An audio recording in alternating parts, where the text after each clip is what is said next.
you been feeling like society has been getting dumber lately? I mean, Republicans have gone to war with learning itself, firing thousands of scientists and intimidating university researchers as though learning facts about the world around us was some kind of terrorist assault on the homeland. And unfortunately, stupidity is an area of bipartisan agreement because the Democrats have also been acting dumb as shit. I don't know what you call a party that tried to run an unwrapped mummy for president and figured no one would notice, but smart ain't it. But you know, I've also felt dumber in my day-to-day life too. I pull up directions on my phone before I go somewhere a mile away that I've been to 100 times. I'm so distractible, I struggle to follow the plot of a 30-minute sitcom, and I've lost countless hours to scrolling the stupidest content ever made on my phone, even though I know I don't actually want to and I'd rather be doing something better for my brain. I mean, we didn't used to live like this, did we? Sometimes it seems like just a few decades ago, all of society was just a lot smarter than we are now. And sure, a lot of that is just nostalgia and the default belief that the past was always better. It's a super easy era to slip into. But is it possible that we as a species, as a society, are getting dumber? Well, the answer, empirically measured, is yes. Look at this graph. According to recent tests, the ability of people generally to read and to think and to do basic math is trending down. This phenomenon is happening in most rich countries, but it's especially strong right here in the US. I mean, this is simply a fucking mind-boggling trend line. Humanity had been advancing in our intelligence for millennia, and now we are falling back. So we have to ask, why is this happening?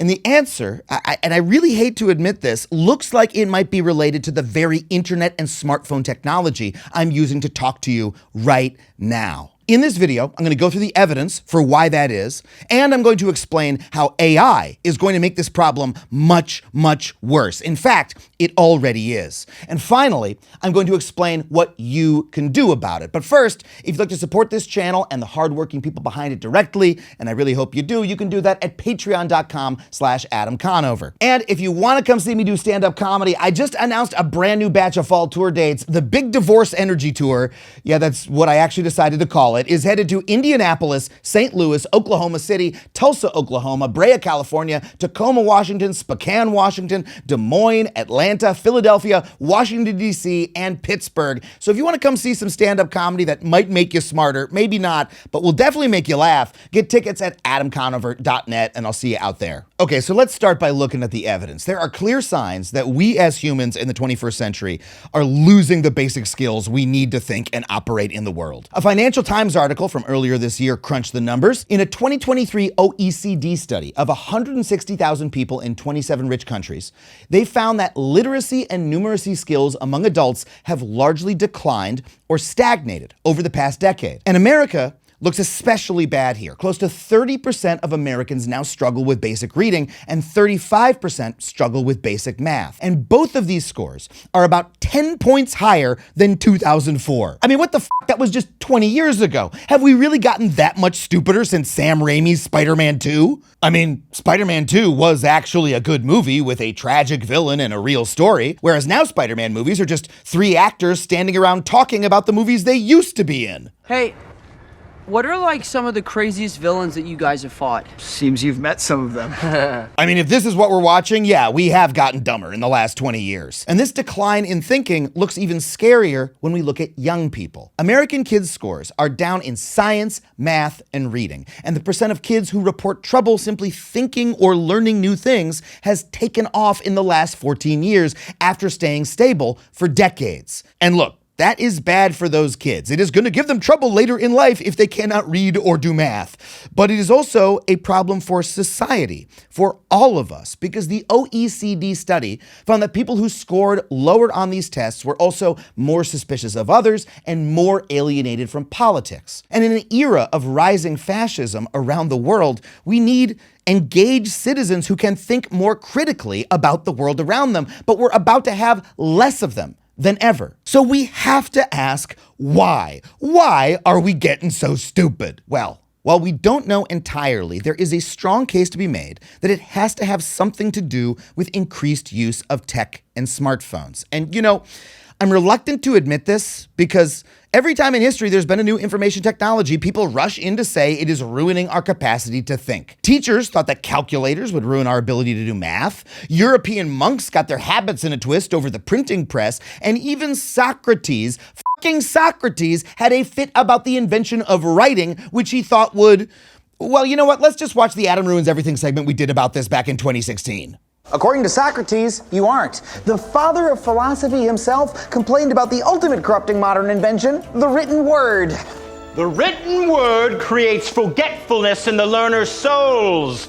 Wow, I am glad I do not dress or do my hair that way anymore. It was a different time. But you know, it's been a decade since I made that video, and I think it's time that we reevaluate the evidence for the idea that the internet and smartphones actually are impairing our collective capacity to think. First of all, the timeline fits. Remember, the decline in cognition has been over the last 20 years, and 20 years ago, only about half of people in rich countries spent time online, and now pretty much everyone does. And the increase in American teens' trouble thinking over the last 14 years or so matches the adoption of smartphones over that same period. But look, we're not just correlating timelines here. Actual studies show that smartphones affect our cognition negatively. A 2017 study in a journal dedicated to consumer behavior looked at how the smartphones impact people's ability to think. It found that even when people are successful at maintaining sustained attention, as when avoiding the temptation to check their phones, the mere presence of these devices reduces available cognitive capacity. And a study in Scientific Reports from 2023 concluded that the mere presence of a smartphone results in lower cognitive performance, which supports the hypothesis of the smartphone presence using limited cognitive resources. In other words,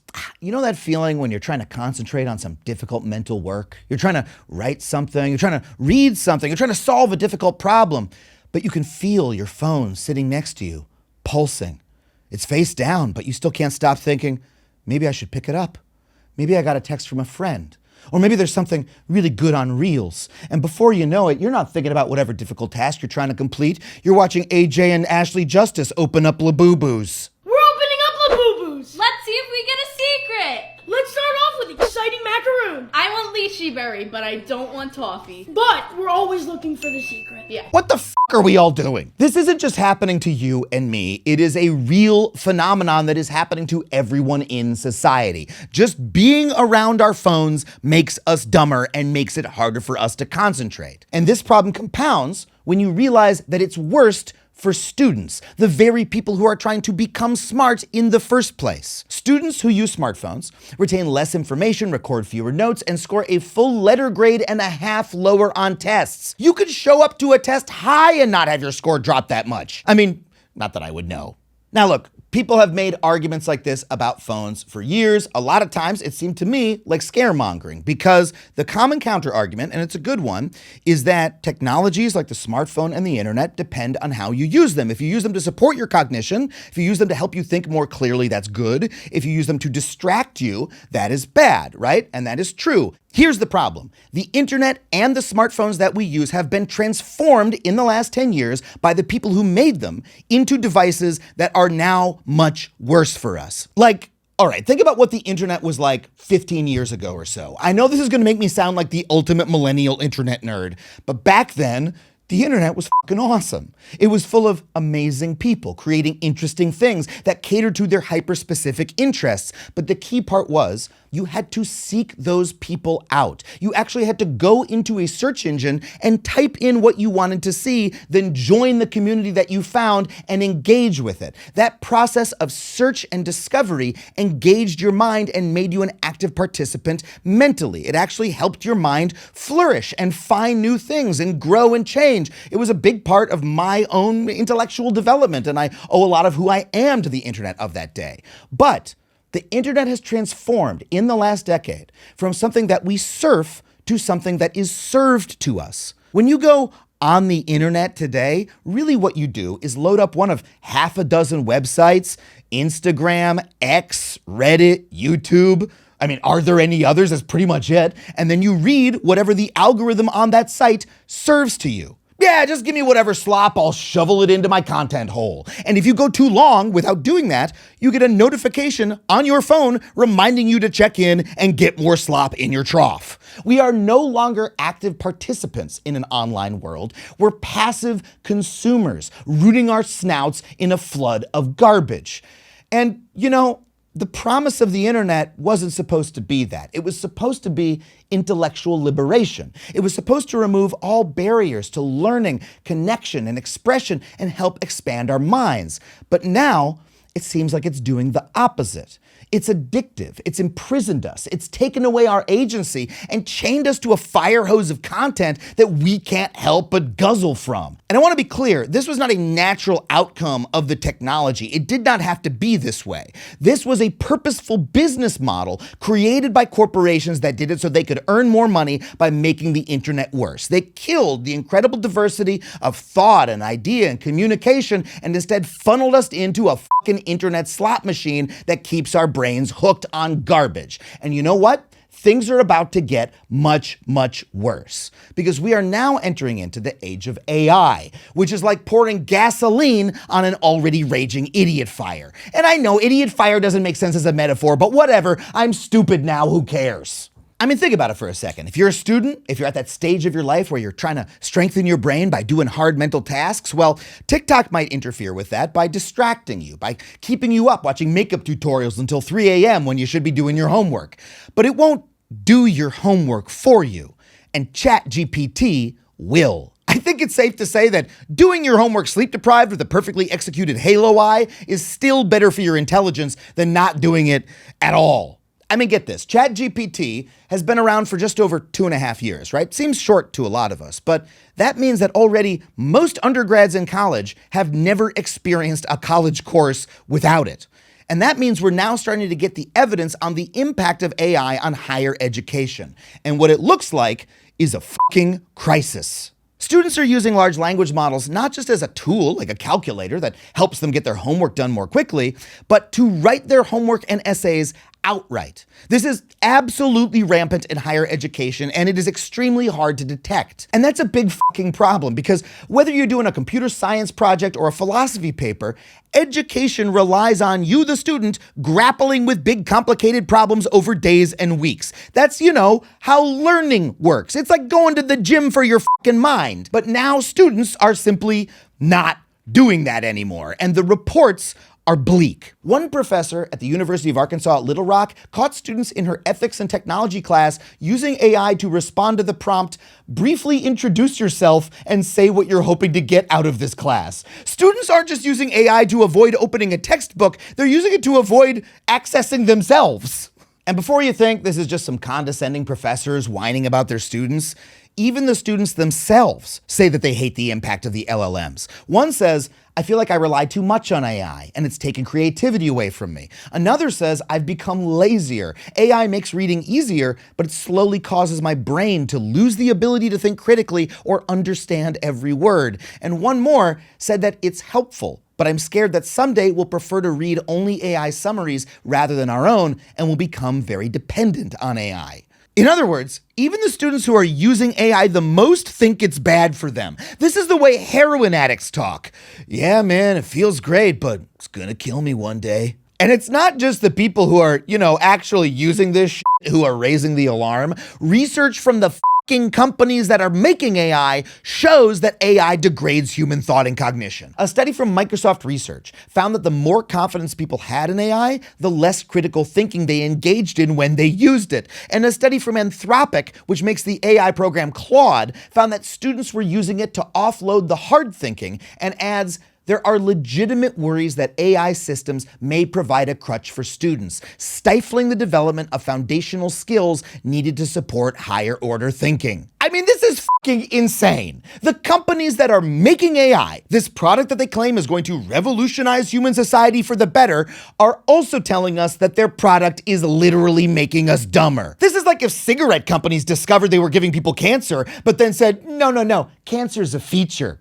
Cancer is coming, and we're all just gonna have to adjust. It's gonna eliminate a lot of jobs, though, and the people who do the jobs. And that's a good thing for some reason. The effect of AI on students is so large that some countries, not the US of course, are actually starting to do something about this. China's major tech companies froze access to AI tools just in order to stop cheating on college entrance exams. Now, real quick, I just want to point out that last source came from this video's sponsor, Ground News. You know, we put a lot of time and work into writing these videos on these complex topics using our human minds, and we need tools to help us do that, and Ground News is one of the tools that makes our job easier because they rate each story for factuality and bias. See, when you're trying to understand what's happening in the world, you don't want to just read the news, you want to understand the context, you want to understand the angle on which the news is being reported. And Ground News is super helpful for that. In this story about AI during China's entrance exams, you can see that it's mainly being reported on by outlets on the left and in the center if you use Ground News. You can also click on the bias comparison bar to see how each side reports each story, what the differences are between them. Ground News is an incredibly helpful tool for giving you that context. And most importantly, they are reader supported so that you know that they always have your best interests at heart,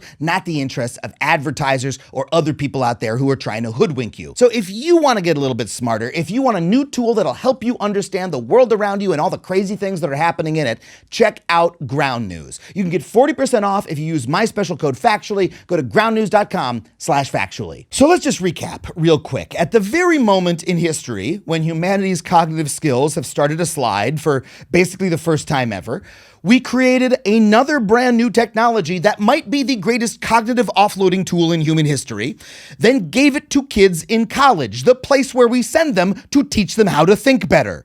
This is fucking bad, and it undermines education itself. Education is supposed to be more than just a series of hoops you have to jump through to get a job. Education is supposed to challenge you, to push you to grow, to teach you how to think critically about the world around you, and to transform you into a more engaged citizen. It is supposed to teach you how to think. It is a gym for the human mind. And most importantly, it's how we pass on things that we learned in this generation to the next generation. It is literally how we become more intelligent as a species. And AI is undermining all of that. That means it is not just making you and me dumber, it is making our entire society dumber as a whole. And that is bad because, I mean, do I even need to explain why? I guess I might as well. We need people to be smart. Like, the world has a lot of problems that muscles can't solve. You know, climate change, the crisis of democracy around the world, microplastics, nuclear proliferation. We need to have brains to fight these things. Hell, when your brain gets too weak, it can cause new problems. We're already seeing how AI-assisted coding or vibe coding can lead to huge security holes because the coders don't understand what they're coding well enough to spot the holes. When we start to rely on automated systems instead of our own minds, our minds start to atrophy. We get dumber, and the consequences can be disastrous. You know, a war powered by AI weapons could take off at such a speed that neither side knows what started it or how to stop it or even why it happened. And that is fucking terrifying. And the AI companies aren't just letting this happen, they are making it happen. They know that their products are making us dumber, they know that they are causing a crisis in higher education, but rather than redesign their products so that they support human cognition rather than replacing it, or rather than doing anything to address the crisis that they are causing, they are making it worse by forcing AI onto us, by jamming it into every product that we use. So if you're a student or anybody else, AI is staring at you in the face no matter which app you fucking open. And that means that we are not getting the AI genie back in the bottle. The genie's too busy screwing up the coding on your webpage and writing cover letters for jobs that have already been replaced by AI itself. So unfortunately, we now appear to be stuck with this technology. But you know what? Despite that fact, that does not make us helpless, because we still have the power of our minds. A huge study on this dropped just recently. It looked at the brains of students who wrote with LLMs and compared them to the students who used their human minds to write their essays.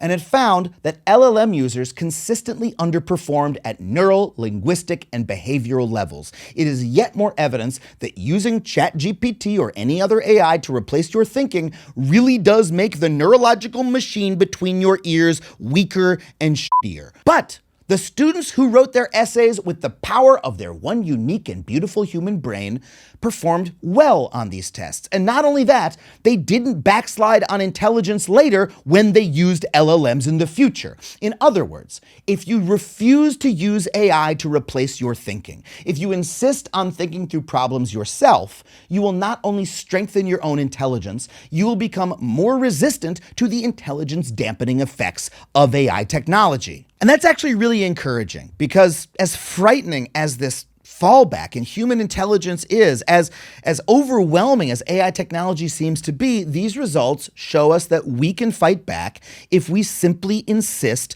on using our human minds. Like, think about this. If you're a college student and you want an easy way to get ahead of all those other kids who are using AI to do their homework, well, just don't use AI to do your fucking homework. Yeah, sure, you'll have to write your own essay and you'll feel dumb for a little bit as you struggle through some difficult problems. It's going to take a while, it's going to be really annoying, but you will be smarter and therefore more capable than those around you for the rest of your life as a result. Again, it's like going to the gym. Sure, it sucks to do it while you're there, but you're going to feel a lot better for the rest of your life if you do. And the same thing applies to every other human endeavor. Do you want to be a great writer in the age of AI? Then do your own fucking writing. You'll beat out all the other people who are using ChatGPT to pump out their romance novels. Do you want to be a great researcher? Then do the research your goddamn self. In this moment, when human intelligence is endangered, that means that your intelligence is actually more precious than it has ever been. And the thing about intelligence is that it's use it or lose it. And these AI companies, they want you to lose it. They want you to offload all your thinking onto them. Plug a prompt into ChatGPT and let it read your books and make your decisions and do all the hard thinking for you. But if you refuse to do that, if you say, no, I think I'm going to keep thinking the old-fashioned way with my human brain, then you can become stronger than everyone who takes their Faustian bargain. And I hope that you do refuse. I hope that you do keep thinking, because we need you and that big, beautiful human brain of yours.